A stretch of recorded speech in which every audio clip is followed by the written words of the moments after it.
tika nzambe apa mona bino ba baso boza boso betandoke pona kulanda biso.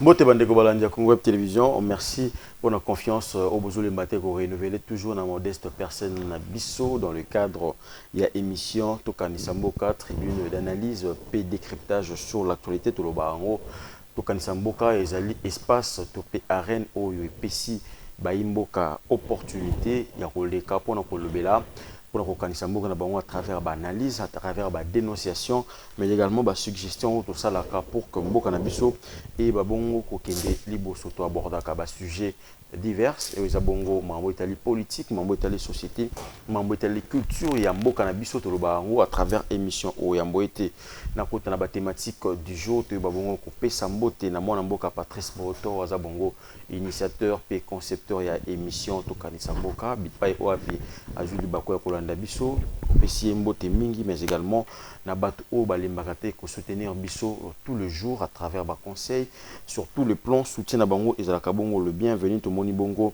o to bengi bongo meta kabongo MK maman na Raphaël to pesi mbote Laetitia Wanga Mongo de Lix Matalana mbote mingi Godelive pardon Almeida Mujinga Godelive Grand Chofa na Paris to pesi mbote mingi mais également na ba o yabiso Lidiwai mbote mingi pourquoi pas dire un grand bonjour à Benita Yimbi mbote belé Irène Yimbi pourquoi pas à l'homme qui a le pied sur terre un homme très intelligent, très efficace et très loyal. Il s'agit donc de Gelor Wangoudia Mbote Mingi, mais également dans le sage Jidol Mbote Bino Baïboulandaka.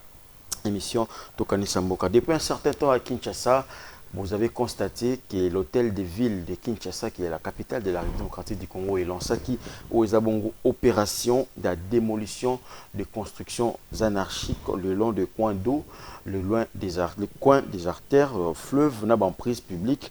Ils ont lancé opération pour démolir Yango. Ils ont lutter contre l'inondation et puis moderniser ville province et à Kinshasa. Mais on se pose la question, est-ce que cette démolition, ils ont profité de nani?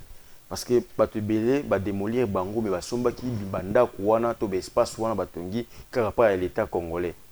Donc une question wana démolition wana eza ko profiter na nani, c'est aussi très important mais également la question qui engage le dialogue ici en République démocratique du Congo. Vous avez suivi la réaction de Martin Fayulu qui s'est attaqué qui s'est attaqué, j'allais dire comme ça, la communauté Ozali Banyamulenge. Il dit clairement qu'ils ne sont pas des Congolais. Atali Mambo et Tali langue, basant la langue T, on les a engagés, mais nous allons décrypter cette actualité. Pourquoi Fayulu a eu posture Wana au moment où nous avons un dialogue, c'est aussi très important. C'est parti pour le décryptage aux actualités. En face de moi, il s'agit donc du prophète Emmanuel Kambala, analyste politique. Bon, il y a une émission où on a Maetali Mboka Nabiso, mon Mboka prophète Emmanuel Mbote na pe boye malamu. Mbote na yonde continue mbote pe na bande konyoso balingaka émission oyo tokanisa mboka. Alors bakatango nyonso soki tokokanisa mboka na biso te, on risque demain de laisser nos enfants esclaves. Donc il faut tokanisa. Toyeba ndenge nini tokenda na yango, nini totikela. Po biso pe toza ba héritier. Ba koko na biso batikela kibiso, ba Lumumba ba Kasavu batikela kibiso, Maréchal Mobutu atikela kibiso. Alors biso siko peto luka totika yango na ndenge moko elongo bani na bana na biso esika ba kulutu na biso ba mpaka na biso ba kokaki te biso tokoka po en fait que bano bakoya bakutana na koko sorte. Voilà, merci beaucoup. En fait que la génération oyekoya bakuta encore consulter to babon ko léguer bango héritage o ya malamu pour que bango puis en retour ba léguer yango na bana na bango to kota na masolo o to bongisa ki pona lelo. Depuis un certain temps on a constaté la ville province de Kinshasa ils ont vibré un rythme ya ba démolition aux alliés énorme ici de la capitale congolaise. Déjà d'entrée de jeu avant to kota na mambo etali objectif to pe but na yango impressionnant nini par rapport à la démolition wana. Ezali, oui, eza malamo, mais le lenge mosusu pe ezali passé. Parce que tolobini ni toka ni samboka. tokokanisa na kokanisa mboka elingi koloba kotia makambo na molongo enfin ke vilo ya Kinshasa ezalaki lolenge nini ekosenga na makanisi nakanisa vile ya Kinshasa ka lolenge nini tozalaka kobenga vile ya Kinshasa kin label poto mboka poto moyindo ozo comprendre mais lelo est-ce que kin eza label ou bien ezali kin poubelle kokanisa te to kokanisa mboka et je pense que Mbula Matadi atali aluki lolenge nini akanisa mboka na ye po ete ezonga kitoko pour moderniser. Voilà, donc moderniser yango ekosenga lelo kolongola bato baye bafandi nesika malamu te bamprise ya l'état bato oyo batongi mpe malamu te parce que babiloko wana nde moto ezali kosala bosoto bobebi na kati na population pe bozangi botongi ya ye moko pe l'état l'état pas tonga bozangi botongi na ye pe sa politiko ye akosala na kati na mboka eko permettre pe ke mboka ekenda malamu te. Voilà, merci beaucoup. Déjà, on parle d'un ministère, tout qui est dans l'Italie, misala ya ministère urbanisme et habitat. Où évalue kango ndenge nini ministère wana par rapport à misala bazo sala parce que il y a une contradiction. Batebele babuki mon bandaku, ba olobaki ndaku wana na somba ki yango pe na l'état. À rebrandir mukanda o ezali, il y a l'état pene pesa ki ye. Mais par après ba babuki lisusu. Yo évalue ka musala wana ndenge nini. Et ezali pasi kotala lolenge makambo makoleka. Parce que ezobima comme l'état complice, l'état moyini. Parce que l'urbanisme et habitat a un rôle de concevoir et d'appliquer la politique de l'État en manière de logement et d'aménagement. Okay. Mission ya urbanisme et habitat, rôle na ye yango wana. Ana politique kotala lolenge nini kotonga mboka lolenge nini kopesa makanisi malamu pona mboka etongama esika nini esengeli kotonga. Parce que pona bato moto atonga d'abord ezali na ba étape moto akoko ya te ye moko boya tie ndako na ye ka bwabani kotonga il faut asomba mabele tango akosomba mabele akokenda na quartier le sol appartient à l'État. Oui. Le sol et le sous-sol appartient à l'État congolais. Wana na tango ya kala mais c'est à sous-bonté na constitution na évité ya kate. Donc tango akokanisa bongo na concession ya Lolabour ezaka bongo tango akokanisa bongo akei ba opesa e fiche na quartier akokenda ti na ba autorité municipale akei na commune ba kokiseli mikanda akokenda na division ya urbanisme habitat donc tango akei d'abord na division affaires foncières ba pona ba pesa e certificat papa ba koko pesa e certificat alongwe wana akena urbanisme habitat pour notre autorisation de bâtir. O comment on chaîne wana. Peut-être peut ba pesier chaîne, ba pesier document na autorisation de bâtir. Aye sikoyo. Atongi après lobby ba yelie longola ba kobuka. Et sika kokoso ekosala. Et sika to kobaza peut-être complicité ya l'état. Na bobomi peuple na yi. OK, l'état est complice. Ah peut-être. Sikoyo na lolenge longobani parce que moto oya yebi mabele c'est l'urbanisme et habitat et affaires foncières. Bango ba yebi mabele na bango parce que chaque ville ezalaka na politique na yango. Awa tokotonga te, awa to bombi boy pona mopepe, awa to bombi boy parce que maye la kakotoyo. Plan directeur ya ville ezalaka. Malgré to kaka professeur ya l'école géographique a lobby que plan directeur et bunga et mon parce que ce sont des Belges qui ont construit ce pays et kenda mais le lot tu ko ka ke ba droaki mais ba retrouver ngo ba droaki ba kenda ki soki na poto nde to koyoka mais boko kite kotonga sans pour autant consulter le plan directeur ya ville et puis tango moto ngo aza kotonga asengi autorisation na urbanisme et habitat. Cela veut dire c'est légal. Quand il y a déjà un document de l'État et comme illégalité qu'on doit. Okay. C'est comme moto a bongo boye bobuki sans bo andabiliser boko banza nini. Et si kapasi ezali. Ezali pe na baye. bakoya bakokipe place ya l'État. Par force. Par force, abandi kosala baaffaire na ye. Pas un pouvoir. Abandi kosala makambo na ye. Atongi likolo ya caniveau. Atongi likolo ya basinga courant. Atongi likolo ya régie des eaux. Atongi esika wapi bato bazaki koleka. En complicité, peut-être pour aina contence moko na ba konzi ou bien likambo moko batongi bongo.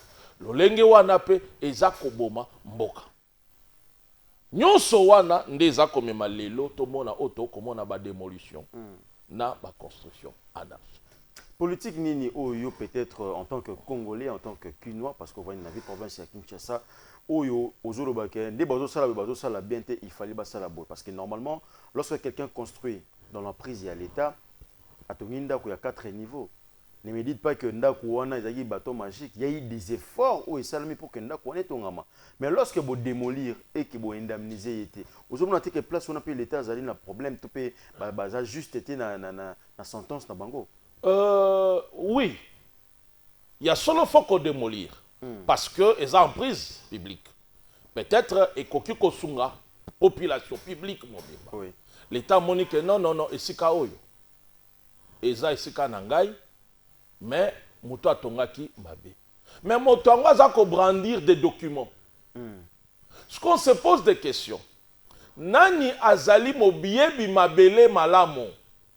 C'est l'État congolais. C'est l'affaire foncière. Nani azali moyebi plan malamo? C'est l'urbanisme d'habitat. Ye moto ayebi oyo awa batonga awa batonga te. Mais là, vous trouvez que Motoba Kobuka azana ba document nyonso wana. Vous comprenez? Malgré asali construction anarchique. Oui, Bokobuka, malam. Mais Sengeli, Bwanda Mizeye, Poeta ina mikanda na bino. Boni, l'État yemoko a ko délivrer mikanda nesika o yaebi ke fo batongate. Après yemoko ya buka. Yemoko aye kobuka. Tomona bisika mosusu neti cimetière à Kasavubu. Babuka kabatu, babuki, batongi, babuki, batlo. Ozomona des gens changent. C'est comme si il y a quelqu'un qui profite. Oya ya sombi babuki ye muso ayepe muso ya sombi ya continue là. Mais baye babuki lisusu. Si malelo baye batekeli batu. Mais siko ba o nyonso bobuka kawana. C'était citoyen congolais. Mbongo ya pasi musu peut-être kozala ezaki des comptes na ye. Musu peut-être ya pasi ateki mapa ateki fufu amati ba moto ba nini pour retrouver ne fils kasomba mabele wa. Mais l'État yé obuki. Après obuki opesi bato mosusu. Au juste politique wana nde cause un problème. Donc l'État il faut azala sérieux na ba organe na ye. OK. Il faut parce que ba ko délivrer mukanda wana parce que ngana yebi que mukanda esika l'État boy bokoki kopesela yango bikanda te selon bibeko.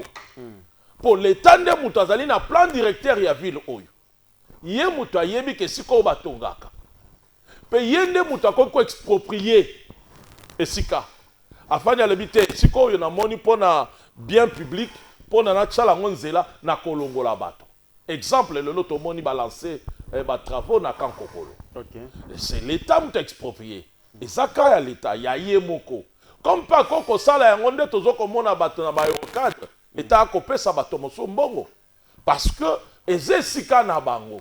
Mais l'État comme étant kolo mabele alinga tonga nzela na ye ana makoki akoyebiso na lina tonga awa longwa mais nako a moyena nako futa yo nako pesa yo bo tomoni yango na nzela kikwiti tomoni yango na nzela kimwenza ozomona alors sikoyo nyonso wana lelo yeli mutu obuka moto asesengana azane sikate opesi pe ye lokote non lolengo wana eza kosunga ekolo te yango mokonzi sengeli batala malamu baye bapesaka bamikanda wana oyo légal parce que mingi na bato komona neti moto moso na monaki bakolinga babuka ye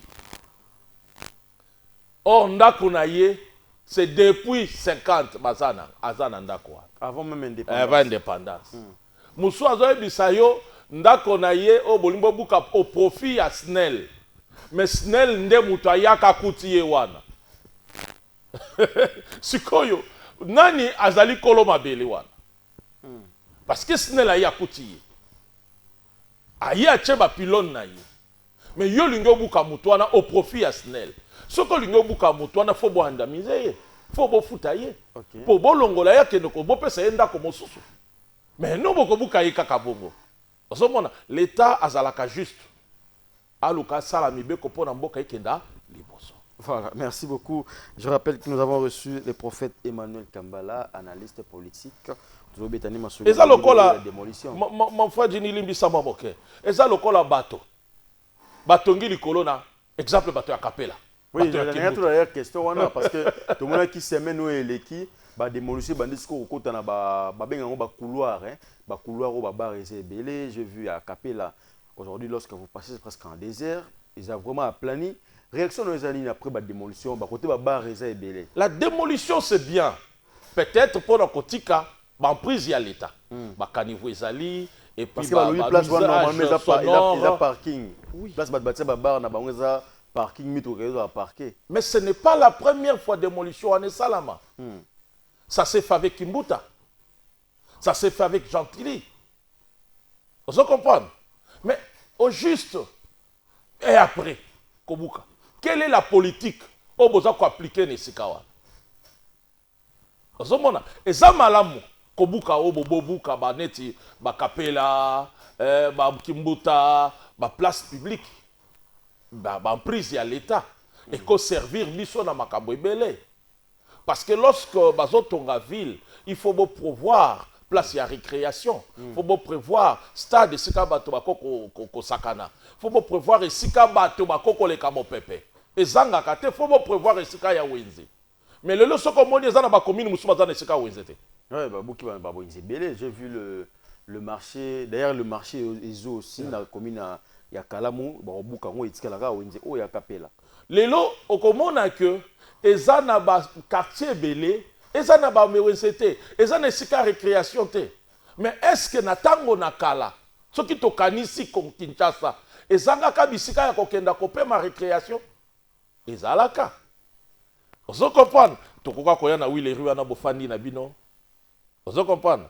Tokoki koya na parking ya Bandal. On s'est retrouvé. Mon pépé, na sa banzete. Tokoki koya même na sika o batongi nini ya culturelle. Centre Tofandi. Malgré le kotondi sa mai. Et sika wana papa Bomboko na mama Tekele bato balona ka banzete otozaka kofandela sika wana. Mais politique nini basali lelo enseignement eza kotonda mai. O ezali fief politique na biso. Parce que ba parti politique eza na secteur wana. Mais lelo mai e kotonda isika wana. Plan directeur nini o ba chinois ba aplikaki. Parce que ezalaka na mai moko to banai kosukola wana. Mai wana boko tia yango wapi kendela wapi bo canaliser yango ndenge nini. Les deux ont causé des torts. Tout simplement, c'est ça ce qu'on dit, etongeli moko sans tenir compte. Les loba kobengana bato ya bakapela. Oui, to sepeli. Mais eloko nini boban bosala. Parce que j'allais poser aussi une question. Na kapela ya emploi et salami wana. Ils ont d'un côté bat bosala ngulu na bango, bosala ntaba, bosala poulet, bosala mambebele belé. Bazape na ba famille na bango. O lilo ba bikaka na sima ya misala o bosala na ba kapela. De l'autre côté ba dénoncer ya ba bar. O ba teka ba barman de to benga lelo bazape na ba famille na bango. Mais lorsque aujourd'hui bobuki bango ba fonctionner sur le longo banité. Est-ce que l'État a pensé na ba famille na bango te? Oui, l'État a pensé. Parce que vous voyez que la rentrée scolaire, la mesure a été prise à quelques semaines il y a rentrée scolaire. Revenez tokanisa mboka. Tokanisa. Kinshasa oyo ezalaka na babar. Mais bar ezalaki okota na bar wana lopango ya Kingani. Olingyo sala bar loué lopango. Na yo lopango mobimbo koti na kati ya lopango wana nde sika kuna batekaka masanga. Nde kuna bato bafandaka. Ezalaka na ville ya Kinshasa. Na balier public non, moi je me rappelle des Ozimo, je me rappelle na Rukozizi. Parce que na fani na Rukozizi. L'air tozaba na mike même Yandre to kutana na edukna na ebeli Yandre na Rukozizi. azomaka soutenir l'équipe. André Kimbuta. Oui. Alors, si comme mituna na kwa na biso ya Rukozizi en face ya Tene de Lemba, terrasse ezalaka. Vous comprenez? À l'époque, quand dit ça époque quand tu as banamike. Et si ka batongi Zekaba, batongi basali film ya La vie est belle. Ezakabar te. Makamona bango nyonso ba kosala et kozala na kati pour ne pas déranger le maire. Vous comprenez? Si vous avez la bino boye bomitie na balabala quartier yango bato ba kopé maté bato ba ko fanda kimiati. Voilà. L'État a obligé pour na koluka bolamu ya mboka na ye ko dégager bino. Aboyi bino boteka te. Luwenda kuna yo mobimba soit lopangu bien luwena kati anda ko tekela biso ngulu tokoya kolia. Ils sont visibles. Non non non non non. Au moins la difficulté est zapina ba Congo les années. Tout quand ça mboka. Les lo oyo même à Tabasali un marché moderne. Prenons un quartier comme Kalam. Non non, Yolo. Basali marché moko moderne. Ba tongi pena marché na ba norme o ezali et longo bani. Mais bon moi na ba maman wana ba préférer ko tika na chaussée pour na selon bango des places wana marchandise. Une mauvaise conception. Ils pensent que ce qui a s'exposé bongo nde ba komona. Te ezali ekaniseli mabe. Moi je te dis mon frère, moi je vis babar na lopangu. Na botami n'époque à Zaïre quand même. Na moni babar na lopangu. Boke boke no somba masanga kuna. Et puis ezana ba limite ero ba komona yo mwana. Okoyate. Okoyate. Et puis bazana niveau babetela ka miziki na bango. Miziki na bango esuka na lopango wana. Bomoni so bokomi 12 heures boyebi ke bako tia information na kati ya bar. Vous comprenez? Donc quelque part mauvaise conception, l'État sengeli azongisa biso na molongo. Apekisi bino boteka ngulu na binote. Apekisi pe bino boteka masanga na binote. Mais loué sika moko o sale la commerce na yo. Kozwe sika na été. Pas si siko eza kozala wapi. Tangu l'État ye moko aza ko encourager lisu yango. Ako futisa bango, ako pesa bango un document moko précaire. C'est là où l'État se contredit. OK. Vous comprenez? Mais siko le londe bobuki boy. Quelle est la politique au boza ko animer ne sikawan? Parce que là le côté sous na problème moko ezali awa. Bon libérer bon prise à l'État, bobuki bateau. Mais botiki yango vide. Or on dit que la nature a horreur du vide. Oui. Le matiti robota wana to lobby loko espace tika yango vide bato ba kozonga lisusu ka nesi. Le mal parce que lelo ata bobuki bongo baza côté 4. Ba côté kaka na poko bateki na bangote. Vous comprenez? Or, tango bo ko buka boyemba la moko bo appliquer politique o bo ko raisonner sika wana. Moyen vide ezala lisusu ezate.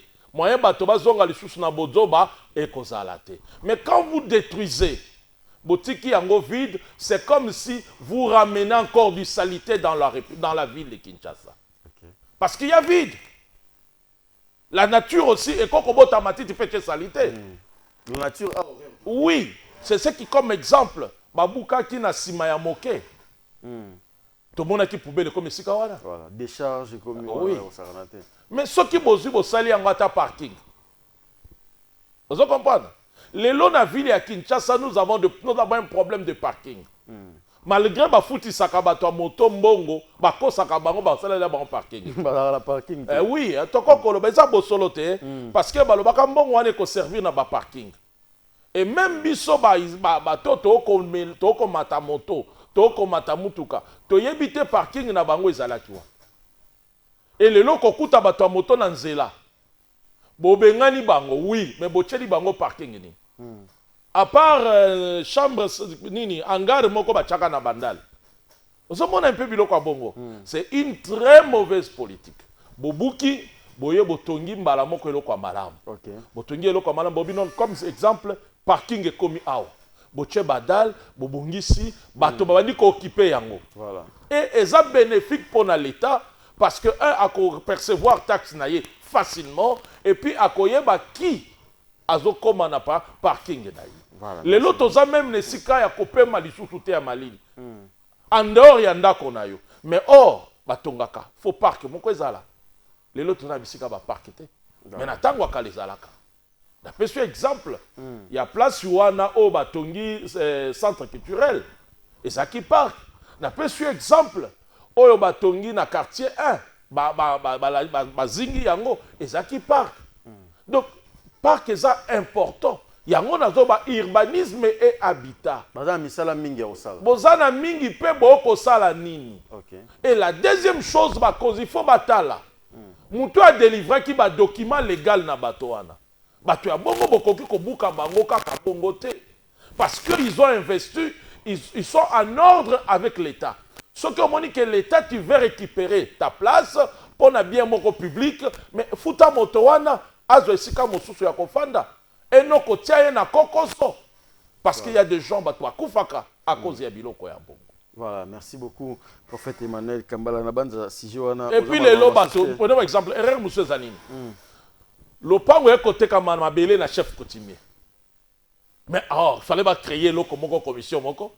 Avant chef côté comme pango, il faut se soumettre na politique et à l'État. Chef coutumier a été qui le pango. Si mayo zimukanda, aucun n'angoe pas l'État. L'État bengani. Vous comprenez? Makolo mabele, tu as vu que chef coutumier aux alliés moukonzi à mabele. Mais pour qu'il n'y ait pas de désordre, auto ko vivre les lots. Parce que les lots, ceux qui bolani, il y a un problème sérieux. Tekela, batuba mapango 2 fois, 3 fois. Vous comprenez? Mukolo musu na koya na sujet, il y a milliers rural la biso. Comment est-ce que les gens vivent là-bas? Comment ba ko vivre? Comment mapango est côté kam? Donc tout ça c'est l'État. Ils ont ça comme l'État est absent. Or, l'État est là. Voilà. Merci beaucoup, prophète Emmanuel Kambala. On est aquí au sujet concernant la démolition où ils allaient en vogue à la ville province de Kinshasa. Tout côté de mambo Italie politique. Nangonga autotikali nango Mwandabo, prophète Emmanuel Olandi Bongo Mwanamboka Martin Fayulu qui semble nager à contre-courant parce que Félix Tshisekedi, chef de l'État, a le bango haut et fort que le Banyamulenge sont nos frères, sont des Congolais. Mais lors de sa prise de parole en France, place à sa séjourné pour la Misala Nae, Martin Fayulu dit carrément que le Banyamulenge va congolais. Il a évoqué la question et la langue parce que toutes les tribus où ils ont en Canabiso, selon Martin Fayulu, dans la langue balobaka. Mais balobaka qui n'y a Rwanda, cela veut dire que ce ne sont pas des Congolais. Analyse nous ça vis-à-vis à la réaction de Martin Fayulu par rapport à la communauté à Banyamulenge. Beaucoup de regrets sur la personne de Martin Fayulu. Beaucoup de regrets, oui. Parce que comme on a neti moto, oyo moto monene boyi, azos à la constante. Parce qu'un leader politique ou bien un homme qui est appelé à de grandes responsabilités, et c'est un kanaye à la constante. Donc c'est ce que la Bible nous demande. Avant de parler, il faut tourner sa langue 7 fois, pour que tu ne dises pas quelque chose que tu vas regretter ou peut-être et il te faudra rectifier. Donc un leader, azamoto oya atali amanyoli sima lobi tango lobi liloba na ye wana atikali constant na liloba na.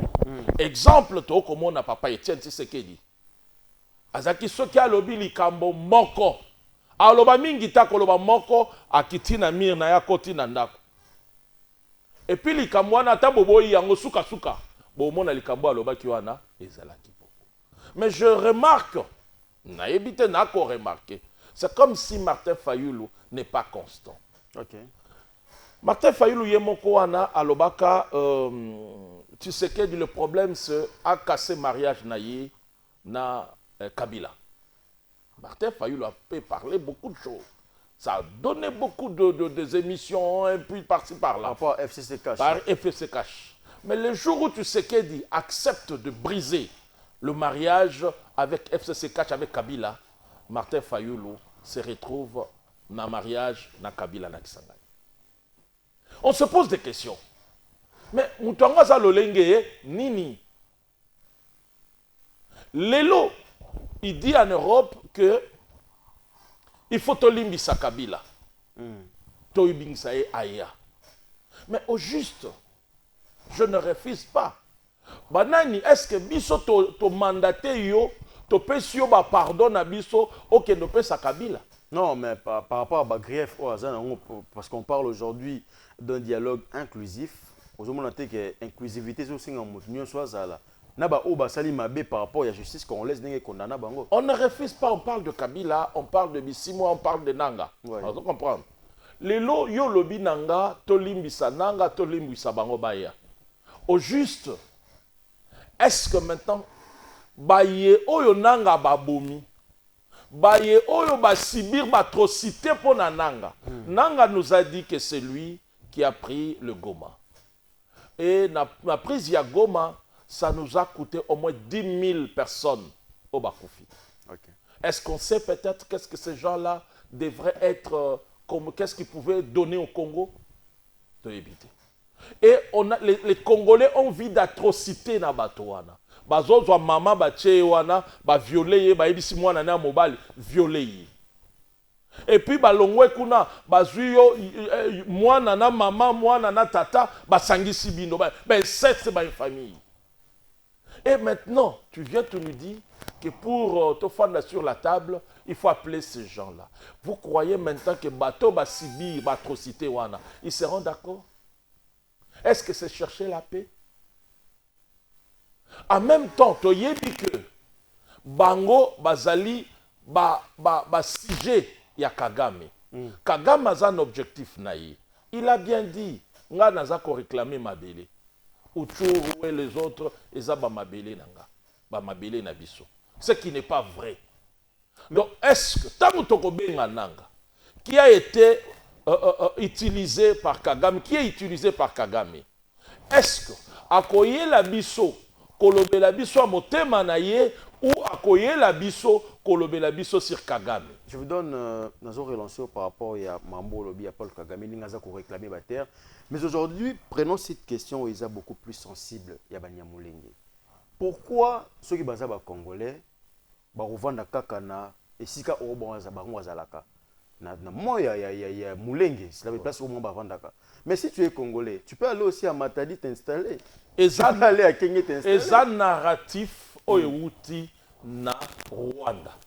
Dernièrement, on a suivi un général, le conseiller de Kagame, qui tout simplement accusait de Nyamulenge être de Rwandais. Non, mais non. Les accuse ou bien ils ont confirmé. Alobi, mais le chef de l'État nous a dit les Banyamulenge sont des Congolais. Oui. C'est un problème à débattre entre nous les Congolais. Ceux qui sont dans Likambo biso na yo, toko solo la biso na biso, toko lo bango libandate. Tout simplement, on veut amener une mener confusion. Tout simplement parce qu'ils savent bien que Baïna Poto bazakana tendance mokoboui. Or, je regrette aujourd'hui mes frères on a bien akaba Moïse Yamboka parce que ba diaspora bazaba Moïse. Ils apportent une technologie, ils apportent une connaissance. Moïse bazalaka diaspora et amema qui liberté du peuple naïf. Mais maintenant, Martin Fayulu a relégué quelques messages. Il y a quelque part. Mais qui a analysé? Il est allé là-bas, il organise. Et l'argent, un peu, ça vient d'où? Le protocole, et ainsi de suite. Les gens qui l'entourent, mise Kocha Makambouana Nyon en scène, Badane va financer.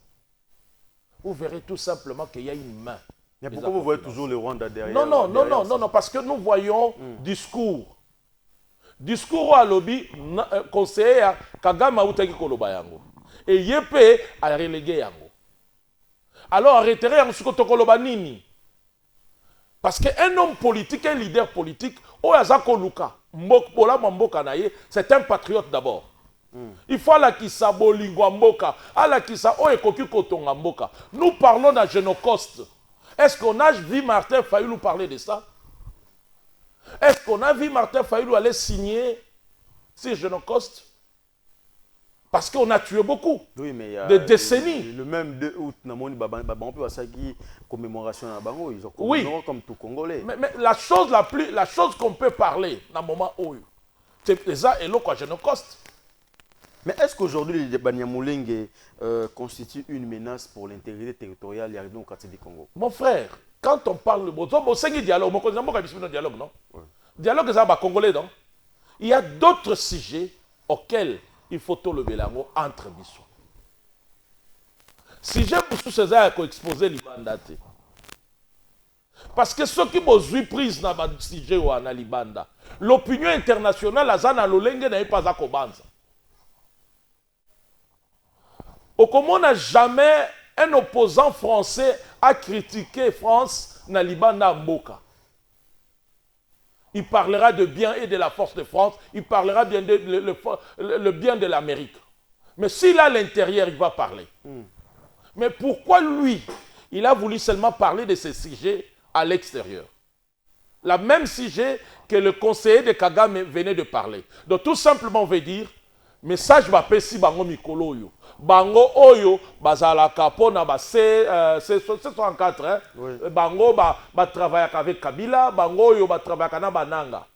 Je ne suis pas contre Kabila, je ne suis pas contre, mais je suis contre ceux qui ont endeuillé. Je suis contre ceux qui font du mal au Congo. Démarche il y a C64 on est à Kabila les années monté parce que bango va défendre article 64 de la Constitution.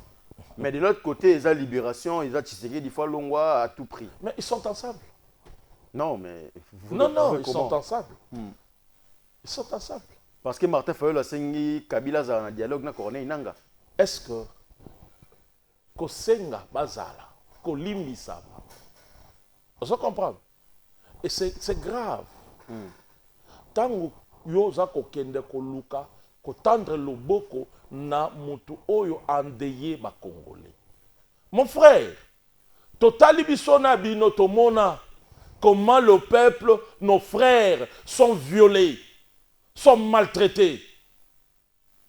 Les gens na goma ba ko pe apekisi ba débat politique ça maté. Ba yo kamotote. Fimbwe betama ki pona ni bato ba bibi na match balobi fachi beton. Fimbwe betama ki. Mais fayu balo baka pona fayu luti. Bato musu ba ko lo ba pona nangati. On se comprend? Mais quand tu viens maintenant, tu nous dis que il faut Batowana. Tout simplement, osako défendre Bato Mokoyo, Bakoki Kozala défendu, t'es pas ba Congolais. Parce qu'ils ont endeuillé les Congolais. Ils ont tué. Ils ont violé. Okoloba nini neti na moi sur danono mona mama na iba akata e mutu. Mutu ekei papa danono bate la bana. Les gens n'attendent pas kanabi par makamusolo baka oui. Mais je me dis aussi, et cause un peu de traumatisme. La dame là qui est sur TikTok. Oui. D'accord, on va appeler ça traumatisme. Voir sa mère, Katie Moutou. Voir ta mère, Tchewana, Leki Mwana, Leki Noa violé. Et moi, Nanatanga Rotika la Moutou na Yananine. Donc nous avons vécu toute cette atrocité. Le Kagame veut nous réduire, nous sous-estimer. Et nous avons vécu tout ça. Maintenant, toi, tu travailles pour cet homme. Donc, cela veut dire que tu as accepté donc être l'ennemi du Congolais.